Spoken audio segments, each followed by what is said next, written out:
আসসালামু আলাইকুম। বাংলাদেশের সংবাদে আমন্ত্রণ জানাচ্ছি। আপনাদের সাথে আছি আমি লুবনা হোসেন করিম। আমি আয়েশা নুসরাত ইসলাম। শুরুতেই সংবাদ শিরোনাম।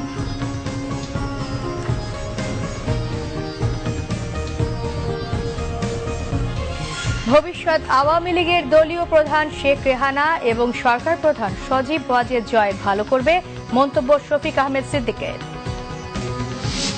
নারায়ণগঞ্জ নির্বাচনে বিজয় নিয়ে ঘরে ফিরতে দলীয় নেতাকর্মীদের প্রতি আহ্বান বেগম জিয়ার। লেভেল প্লেইং ফিল্ড হয়নি এখনো, অভিযোগ রিজভির।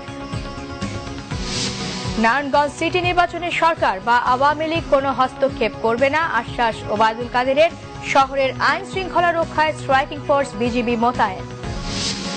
ভেজাল, নিম্নমানের ও নকল ওষুধ উৎপাদন, বিক্রি ও বিপণন বন্ধে ওষুধ নীতি 2016 এর খসড়া চূড়ান্ত অনুমোদন মন্ত্রিসভায়। দেখছিলেন সংবাদ শিরোনাম, এবারে বিস্তারিত। ভবিষ্যতে আওয়ামী লীগের দলীয় প্রধান হিসেবে শেখ রেহানা এবং সরকার প্রধান হিসেবে সজীব ওয়াজেদ জয় ভালো করবেন বলে মনে করেন বঙ্গবন্ধু পরিবারের সদস্য অধ্যাপক শফিক আহমেদ সিদ্দিক। তিনি বলেন, বঙ্গবন্ধুর সাথে যারা রাজনীতি করেছেন তারা জয়ের সাথে করতে স্বাচ্ছন্দ্য বোধ করবেন না, তাই জেনারেশন গ্যাপ পূরণ করতে রেহানা যোগ্য বলেও তিনি মনে করেন। আর জয় আধুনিক ছেলে হওয়ায় সরকার পরিচালনায় ভালো করবেন বলে মনে করেন শেখ রেহানার স্বামী অধ্যাপক সিদ্দিক। সম্প্রতি বেশ কয়েকটি অনুষ্ঠানে রাজনীতি থেকে অবসরে যাওয়ার কথা বলছিলেন প্রধানমন্ত্রী Sheikh Hasina.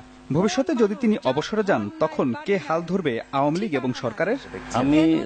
বাংলাভিশনের talk show news and ভিউজের সঞ্চালকের প্রশ্নে সে উত্তর দিতে গিয়ে নিজের মতামত তুলে ধরলেন বঙ্গবন্ধু পরিবারের সদস্য শেখ রেহানার স্বামী অধ্যাপক শফিক আহমেদ সিদ্দিক।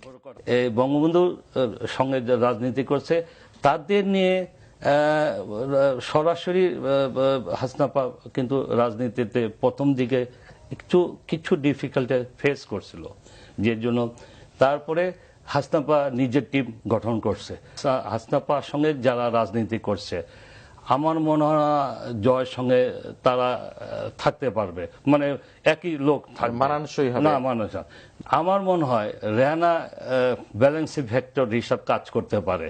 ব্যক্তিগত ধারণা হলো জয় সরকারে ভালো করবে, রেহানার পার্টিতে ভালো করবে আমাদের। হ্যাঁ, আর আমি ফিল করি যে পার্টি আর সরকার সম্পূর্ণ মানে সেপারেট থাকার দরকার। বঙ্গবন্ধুর সময় যেটা ছিল। বর্তমান নির্বাচন কমিশনের মেয়াদ শেষ হচ্ছে আগামী ফেব্রুয়ারিতে। এই কমিশন নিয়ে নিজের মূল্যায়ন তুলে ধরলেন তিনি। এই নির্বাচন কমিশনের গ্রহণযোগ্যতা আমার কাছে যেমন কম, আমি দেশের অপমর জনগণের কাছে কম সেভাবে। আর এইটা এই যে শেষ নির্বাচনটা নারায়ণগঞ্জের উদ্ধরণ নিতে পারি টেস্ট কেস হিসাবে, মানে লাস্টে শেষ ভালো যার সব ভালো তার। হ্যাঁ, এভাবে আমার আশা করি এই যে শেষ নির্বাচনটা অ্যাটলিস্ট নির্বাচন কমিশন এই শেষ মেয়াদে এটা সুস্থভাবে করবে। ৪৫ বছর দেশ স্বাধীন হয়েছে, আমরা কিন্তু নির্বাচন কমিশন সুষ্ঠু নির্বাচন কমিশন গঠন করতে পারিনি। রোহিঙ্গা ইস্যুতে পররাষ্ট্র মন্ত্রণালয় ব্যর্থতার পরিচয় দিয়েছে বলেও মন্তব্য করেন তিনি। এই ইস্যুতে নোবেল বিজয়ী ডক্টর মোহাম্মদ ইউনুসকে সোচ্চার হওয়ার আহ্বান জানান বঙ্গবন্ধুর এই জামাতা। মিরাজ হোসেন গাজী, বাংলাভিশন, ঢাকা। বুঝে কিনা নারায়ণগঞ্জ সিটি কর্পোরেশন নির্বাচনে বিজয় নিয়ে ঘরে ফিরতে দলীয় নেতাকর্মীদের প্রতি আহ্বান জানিয়েছেন বিএনপি চেয়ারপারসন খালেদা জিয়া। সোমবার রাতে গণমাধ্যমে পাঠানো বিবৃতিতে সাবেক এই প্রধানমন্ত্রী একথা বলেন। বিবৃতিতে তিনি বলেন, এখনকার বাসিন্দাদের এক একটি ভোট হবে সরকারের দুঃশাসনের বিরুদ্ধে এক একটি বলিষ্ঠ প্রতিবাদ। আশা করি নারায়ণগঞ্জে 22 ডিসেম্বর ভোটাররা নীরব ভোট বিপ্লব ঘটাবেন। খালেদা জিয়া বলেন, বিএনপি ও ধানের শীষের পক্ষে নারায়ণগঞ্জে ইতিমধ্যে জনজোয়ার সৃষ্টি হয়েছে। ভোটের বাক্সে এই সমর্থনের প্রতিফলন ঘটানোর আহ্বান জানান বেগম জিয়া। খালেদা জিয়া বলেন, নির্বাচন চলাকালীন নির্ভয়ে ভোট দিতে এবং কোন রকম হুমকির মুখে না পড়তে সেনা মোতায়েন দাবি জানানো হয়েছিল, কিন্তু সেই দাবি মানা হয়নি। ভোটের দিন এবং এর আগে পরে পুরো নারায়ণগঞ্জে যেন সুষ্ঠু, শান্তিপূর্ণ ও নির্বিঘ্ন পরিবেশ বজায় থাকে, সেজন্য নেতা, কর্মী, সমর্থকদের ঐক্যবদ্ধ থাকার পাশাপাশি উস্কানির মুখে সংযম ও শান্তি অক্ষুণ্ণ রাখার আহ্বানও জানান BNP chairperson Khaleda Zia. Narayanganj city corporation নির্বাচনে লেভেল প্লেইং ফিল্ড তৈরি হয়নি বলে অভিযোগ করেছেন বিএনপির সিনিয়র যুগ্ম মহাসচিব রুহুল কবির রিজভী আহমেদ। নয়াপল্টনের কেন্দ্রীয় কার্যালয়ে এক সংবাদ সম্মেলনে তিনি বলেন, নারায়ণগঞ্জে ধানের শীষের জোয়ারে ভীত হয়ে সরকারি দলের সন্ত্রাসীদের আনাগোনা বেড়েই চলেছে। নির্বাচনের ১৭৪টি কেন্দ্রের মধ্যে সবগুলোই ঝুঁকিপূর্ণ। তিনি প্রশ্ন করেন, সরকারি দলের ক্যাডারদের বৈধ অবৈধ বিপুল অস্ত্র উদ্ধার না করে কিভাবে সুষ্ঠু নির্বাচন সম্ভব। নির্বাচন সুষ্ঠু করতে সব ধরনের ব্যবস্থা নিতে নির্বাচন কমিশনের প্রতি আহ্বান জানান রিজভী আহমেদ। নাসিক নির্বাচনী মাঠে শাসক দলের কর্মী ও ক্যাডারদের ব্যাপক আনাগোনা তাদের পূর্বাপর পরিকল্পনার অংশ কিনা তা নিয়ে সকলের মধ্যে সংশয় উকি দিচ্ছে। আর এটা যদি হয় তাহলে তো নির্বাচনী মাঠ সমতল হলো না। জনমনে বড় প্রশ্ন দেখা দিয়েছে যে সরকারের ইচ্ছা পূরণে নির্বাচন কমিশন প্রশাসনের সহায়তায় এখন পর্যন্ত একটি কৃত্রিম সুষ্ঠু নির্বাচনী পরিবেশ দেখিয়ে সন্ত্রাসীদের প্রবাহ বজায় রেখে গোপনে ভোটের দিন অপকর্মে সাধনে সহযোগিতা করছেন কি? কমিশনের বিদায় বেলায় আমাদের অনুরোধ, তারা তাদের কলঙ্কের বোঝা যেন আর না বাড়ায়। গত 5টি বছর রক্ত নিংড়ানো। নারায়ণগঞ্জ সিটি কর্পোরেশন নির্বাচনে আওয়ামী লীগ ও সরকার কোনো হস্তক্ষেপ করবে না বলে আশ্বস্ত করেছেন আওয়ামী লীগের সাধারণ সম্পাদক ওবায়দুল কাদের। নির্বাচন কমিশন পুনর্গঠনে সার্চ কমিটি করা পর্যন্ত বিএনপির খুশি ভাব বজায় থাকে কিনা সেদিকে লক্ষ্য রাখছেন বলে জানিয়েছেন তিনি। বঙ্গবন্ধু শেখ মুজিব মেডিকেল বিশ্ববিদ্যালয়ের বিজয় দিবসের সাংস্কৃতিক উৎসবের সমাপনী অনুষ্ঠানে আওয়ামী লীগের সাধারণ সম্পাদক ওবায়দুল কাদের বলেন, স্বাধীনতার ঘোষক একমাত্র বঙ্গবন্ধু, পাঠক অনেকে। সময় মতো ঠিক সিদ্ধান্ত নিতে পারা নেতৃত্বের পরিচয় উল্লেখ করে তিনি আশা করেন আগামী নির্বাচনে অংশ না নেওয়ার ভুল আর করবে না বিএনপি। কথা বলেন রাষ্ট্রপতির সাথে বিএনপির রবিবারের বৈঠক নিয়েও। আমরা শুধু দেখব সংলাপ শেষ হয়ে সার্চ কমিটি গঠন করা পর্যন্ত বিএনপির এই খুশি খুশি ভাবটা থাকে কিনা, এই খুশিটা যেন আবার বিষাদে পরিণত না হয়।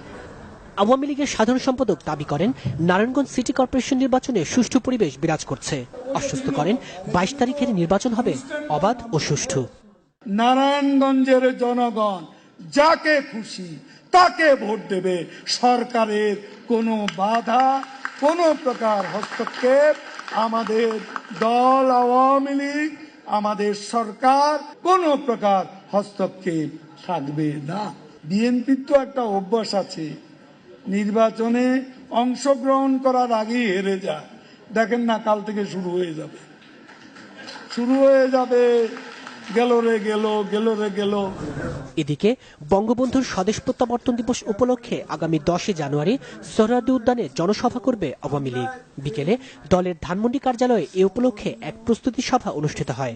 16 ডিসেম্বরের বিজয় শোভাযাত্রার মতোই 10 জানুয়ারির জনসভায়ও ব্যাপক লোক সমাগম হবে বলে আশা দলের কেন্দ্রীয় নেতাদের। তাইমুর রশিদ, বাংলাভিশন, ঢাকা। নারায়ণগঞ্জ সিটি কর্পোরেশন নির্বাচনের প্রস্তুতির খবর এবার।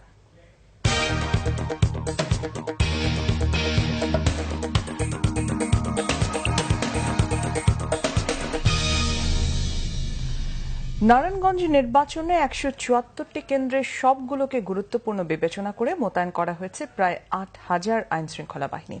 স্ট্রাইকিং ফোর্স হিসেবে মোতায়েন করা হয়েছে বিজিবি। সংখ্যা এড়াতে বিশেষভাবে নজর রাখা হয়েছে কয়েকজন কাউন্সিলরের উপর। নিরাপত্তা নিয়ে মিশ্র প্রতিক্রিয়া জানিয়েছেন ভোটাররা। শফিকুল ইসলামের ক্যামেরায় বিস্তারিত জানাচ্ছেন জিয়া খান।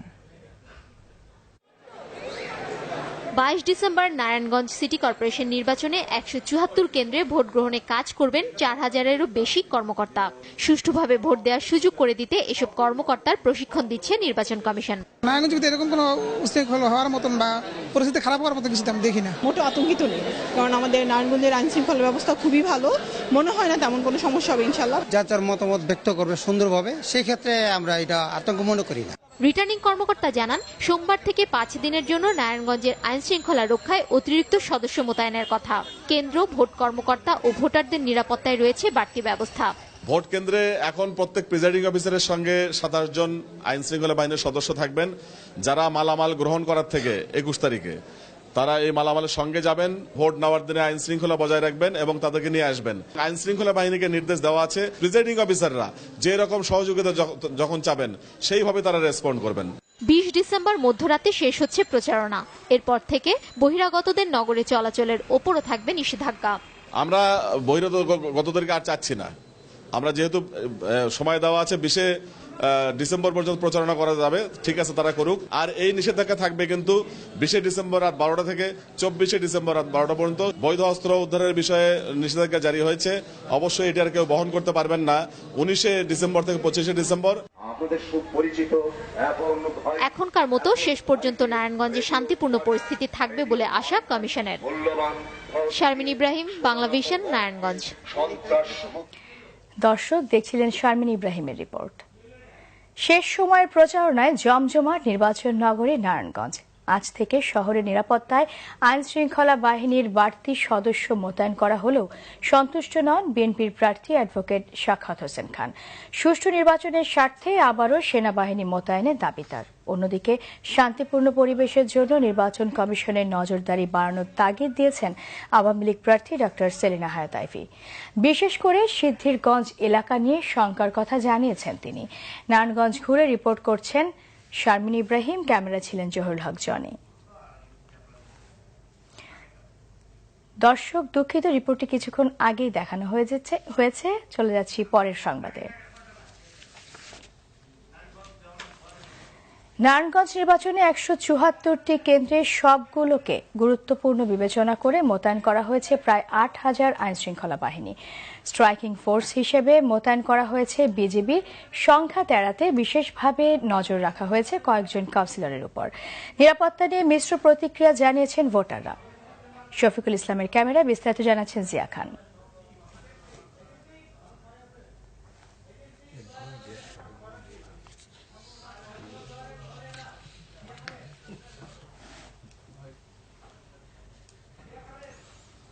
দর্শক, আমরা রিপোর্টের জন্য অপেক্ষা করছি। দিন যতই যাচ্ছে 22 ডিসেম্বর নারায়ণগঞ্জ সিটি কর্পোরেশন নির্বাচনকে ঘিরে নিরাপত্তার বিষয়টি ততই জোরালো হচ্ছে। নির্বাচনকে কেন্দ্র করে সুনির্দিষ্ট কোনো হুমকি নেই, তবুও সংখ্যার শেষ নেই অনেকের মাঝে। কিছু কেন্দ্রে ফ্রিলি দিতে পারবে, কিছু কেন্দ্রে প্রবলেম আছে, এটা মনে হচ্ছে। তবে সেটা ঠিক হয়ে যাবে যদি আইন শৃঙ্খলা বাহিনী ঠিক মতো কাজ করে। প্রত্যেকদিন চেক হচ্ছে, নারায়ণগঞ্জে সব জায়গায় চেক হচ্ছে। আস্তে আস্তে এখানে পরিবেশের দিক দিয়ে অনেক ডেভেলপ হয়েছে। নারায়ণগঞ্জ সিটি কর্পোরেশন নির্বাচন এবার খুব সুষ্ঠু এবং সুন্দর হবে। যদি নারায়ণগঞ্জ নির্বাচনে সেনাবাহিনী দেওয়া যেত আরো সুন্দর হইতো। প্রায় 5.5 লাখ ভোটারের নিরাপত্তায় র্যাব পুলিশ সহ 7টি বাহিনীর প্রায় 8000 আইন শৃঙ্খলা বাহিনীর সদস্য মোতায়েন করা হয়েছে বলে জানান রিটার্নিং অফিসার। স্ট্রাইকিং ফোর্স হিসেবে যোগ দিয়েছে বিজিবি। সবগুলো কেন্দ্র গুরুত্বপূর্ণ, যুক্তি যেমন আছে তার পেছনে সাপোর্টটি হলো সব কেন্দ্রের ডেপ্লয়মেন্ট একই রকম হবে, যারা স্থায়ী ফোর্স, যে কোনো সময় যে কোনো ঘটনা ঘটতে পারে। এই জন্য আমাদের মোবাইল স্ট্রাইকিং ফোর্সগুলো যখনই আমরা বলবো তারা পরিস্থিতি পরিবর্তনের সঙ্গে সঙ্গে তারাও স্থান পরিবর্তন করে সেটি সামাল দেবে।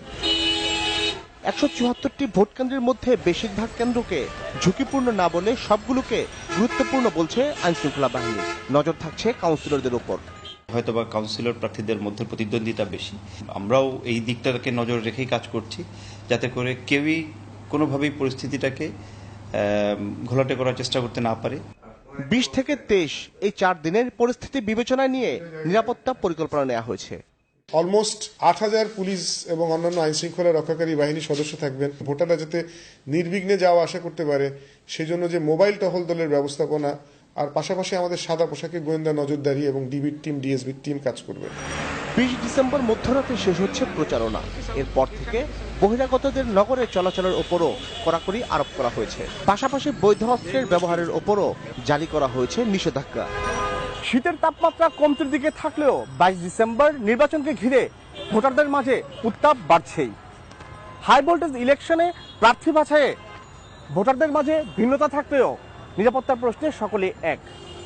নির্বাচনের পরিবেশ হবে শান্তিপূর্ণ, সুরক্ষিত থাকবে এখানকার মানুষ, এমনটাই প্রত্যাশা সকলের। জিয়া খান, বাংলাভিশন, নারায়ণগঞ্জ। শেষ সময়ের প্রচারণায় জমজমাট নির্বাচন নগরী নারায়ণগঞ্জ। আজ থেকে শহরের নিরাপত্তায় দুঃখিত, আমরা এই রিপোর্টটিতে পরে আসছি। ভেজাল, নিম্নমানের এবং নারায়ণগঞ্জের ইলেকশনের খবরে আবার চলে যাচ্ছি। শেষ সময়ের প্রচারণায় জমজমাট নির্বাচন নগরী নারায়ণগঞ্জ। আজ থেকে শহরের নিরাপত্তায় আইনশৃঙ্খলা বাহিনীর বাড়তি সদস্য মোতায়েন করা হলেও সন্তুষ্ট নন বিএনপি প্রার্থী অ্যাডভোকেট সাখাওয়াত হোসেন খান। সুষ্ঠু নির্বাচনের স্বার্থে আবারও সেনাবাহিনী মোতায়েনের দাবি তার। অন্যদিকে শান্তিপূর্ণ পরিবেশের জন্য নির্বাচন কমিশনের নজরদারি বাড়ানোর তাগিদ দিয়েছেন আওয়ামী লীগ প্রার্থী ডাক্তার সেলিনা হায়াত আইভি। বিশেষ করে সিদ্ধিরগঞ্জ এলাকা নিয়ে শঙ্কার কথা জানিয়েছেন তিনি। নারায়ণগঞ্জ ঘুরে রিপোর্ট করছেন শারমিন ইব্রাহিম, ক্যামেরায় ছিলেন জহুরুল হক জনি। হাতে মাত্র আর একদিন, সে সময় ভোটারদের মন জয়ের সব চেষ্টাই করছেন নারায়ণগঞ্জের মেয়র ও কাউন্সিলর প্রার্থীরা। সকাল থেকেই প্রচারণায় ব্যস্ত সময় পার করেছেন বিএনপি প্রার্থী অ্যাডভোকেট সাখাওয়াত হোসেন খান। যুবদলের কেন্দ্রীয় নেতাদের সাথে নিয়ে সিদ্ধিরগঞ্জের 8, 9 ও 10 নম্বর ওয়ার্ড চষে বেড়ান তিনি। ক্ষোভ জানান সেনাবাহিনী মোতায়েন না করায়। বিজেপির সদস্যরা স্ট্রাইকিং ফোর্স হিসাবে কাজ করবে। স্ট্রাইকিং ফোর্সের কাজ হলো যে কোনো স্থানে ইনসিডেন্ট ঘটার পরে তারা সেখানে উপস্থিত হবে। তো ইনসিডেন্ট ঘটে গেলে উপস্থিত হলে তো কোনো লাভ নাই। নির্বাচনী যে পরিবেশ সেটা সঠিক রাখার জন্য অবিলম্বে এখনো সময় আছে যে সেনাবাহিনী মোতায়েন করা এখানে প্রয়োজন। বিএনপি প্রার্থীর পক্ষে শহরে প্রচারণা চালিয়েছেন দলের কেন্দ্রীয় নেতারা। নির্বাচনের দিন পোলিং এজেন্টদের ভূমিকা কি হবে তা নিয়ে পরামর্শ সভা করেছেন তারা। ধানের শীষের পক্ষে ভোট বেড়ে গিয়েছে। এদিকে বিকেলে নগরীর গলাচিপা এলাকায় গণসংযোগ করেছেন আওয়ামী লীগ প্রার্থী ডাক্তার সেলিনা হায়াত আইভি। এ সময় সিদ্ধিরগঞ্জের পরিস্থিতি নিয়ে নিজের শঙ্কার কথা জানান। প্রশাসনের ভূমিকায় নির্বাচন কমিশনের হস্তক্ষেপ চান তিনি। সিদ্ধিরগঞ্জে ওসির ব্যাপারে আমার অবজেকশন ছিল যে উনি ওইখানে বিভিন্ন সময় এমনকি আমার দলীয় অনেক লোকজনকে একটু হয়রানি করার চেষ্টা করেছে। আমি অভিযোগটা দিয়েছি। আমার মনে হয় এটা নির্বাচন কমিশন আমলে নেবেন। শুধু সিদ্ধিরগঞ্জ না, বিশেষ করে সিদ্ধিরগঞ্জের ওসি এবং আমি সামগ্রিকভাবেই পুরো মহানগর এলাকা জুড়েই চাইব যে উনি যেন কড়া নজরদারিতে রাখেন। প্রধানমন্ত্রীর দোয়া নিয়ে 22 ডিসেম্বর নৌকার জয় উপহার দেওয়ার অঙ্গীকারও করেন আইভি। নৌকা তো উনি আমাকে দিয়েছেন, ফেরত দেওয়ার দায়িত্ব আমার। শারমিন ইব্রাহিম, বাংলা ভিশন, নারায়ণগঞ্জ। ভেজাল, নিম্নমানের ও নকল ওষুধ উৎপাদন, বিক্রি ও বিপণন বন্ধের ব্যবস্থা নেওয়ার বিধান রেখে ওষুধ নীতি 2016 খসড়া চূড়ান্ত অনুমোদন দিয়েছে মন্ত্রিসভা। সচিবালয়ে প্রধানমন্ত্রী শেখ হাসিনার সভাপতিত্বে মন্ত্রিসভার নিয়মিত বৈঠকে এই অনুমোদন দেওয়া হয়। বর্তমানে বাংলাদেশের ওষুধ 122টি দেশে রপ্তানি হচ্ছে। তাই বিশ্ব স্বাস্থ্য সংস্থা ও উন্নত বিশ্বের চাহিদার সাথে সমন্বয় করে এই নীতিমালা চূড়ান্ত করা হয়েছে। নীতিমালা অনুযায়ী ওষুধের মূল্য হালনাগাদ করে অনলাইনে প্রকাশ করতে হবে। একই সঙ্গে এই নীতিমালার আলোকে ওষুধ সংক্রান্ত সকল বিধিতে সংশোধনী আনা হবে, বাড়বে শাস্তির পরিমাণ।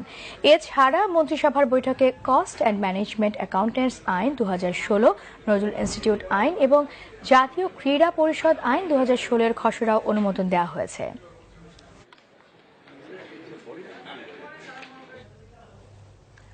নতুন করে গ্যাসের দাম বাড়ানোর বিরুদ্ধে 29 ডিসেম্বর জ্বালানি মন্ত্রণালয় অভিমুখে বিক্ষোভ মিছিল করবে গণতান্ত্রিক বাম মোর্চা।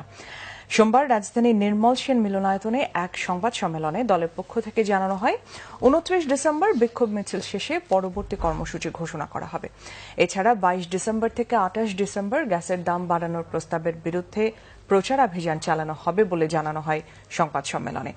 দলের নেতারা বলেন, গ্যাস বিদ্যুতের দাম অযৌক্তিকভাবে কিছুদিন পরপর বাড়ানো রাষ্ট্রের আদর্শের পরিপন্থী। সরকারের এমন গণবিরোধী তৎপরতার বিরুদ্ধে ধারাবাহিক সক্রিয় আন্দোলনের অংশ হিসেবে প্রাথমিক কর্মসূচি ঘোষণা করা হয়েছে।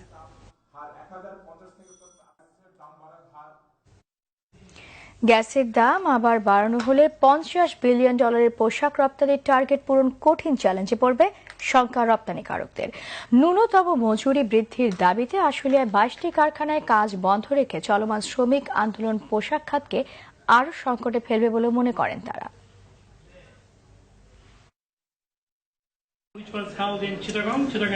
পোশাক রপ্তানির টার্গেট $50 বিলিয়ন উন্নীত করতে প্রশিক্ষণ ও গবেষণার ভূমিকা বিষয়ক সেমিনারে উঠে আসে আশুলিয়ার পোশাক কারখানায় শ্রমিক আন্দোলনের বিষয়টি। শ্রমিক নেতা বাবুল আক্তার